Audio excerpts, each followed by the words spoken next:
नमस्कार मंडळी, आज मी चालले फोर व्हीलर शिकायला. 8 दिवसाच्या गॅप नंतर अटेंड केलेला आहे. बोलण्याच्या नादात ढासा असेल सांभाळून चाल. त्यानंतर 8 दिवस मी सुट्टी घेतली आहे आणि आज मी परत जॉईन होती आहे. आणि माझे जे ट्रेनर आहेत ते तुम्हाला माहिती आहेत का कोण आहेत? Just a minute. तर हे आहेत मिस्टर पारकर, माझे बिनपगारी कोच.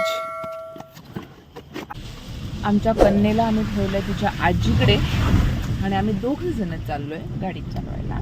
सध्या जरा कठीण रस्ता असल्यामुळे मिस्टर पारकर गाडी चालवत आहे, नंतर स्मूथली आल्यानंतर मी चालवते. यायच्या आधीच गाडी हे करत आहे, म्हणजे वळवायला चालू करते, त्यामुळे ती गाडी बाहेर जाते टर्नच्या.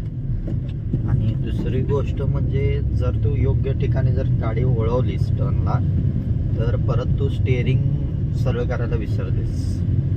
त्याच्यामुळे तुझी गाडी चालवताना गाडी एकतर रस्त्याच्या मध्ये सारखी येते किंवा डायरेक्ट बाहेर जाते.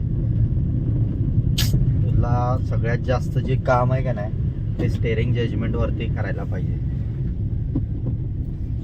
ते प्रॅक्टिस केल्यामुळे तुझी गाडी व्यवस्थित शिकशील. अशा प्रकारच्या चुका मी गाडी चालवताना करते. कोण गाडी चालवत असेल, कोणी शिकत असेल तर प्लीज ह्या चुका करू नका, ज्या माझ्या ट्रेनरने मला सांगितलेल्या आहेत. आता बघू दीप्ती दिलेल्या माहितीनुसार गाडी कशी चालवते ते भाग 2 मध्ये. दुसरा भाग पाहण्यासाठी सबस्क्राईब करा.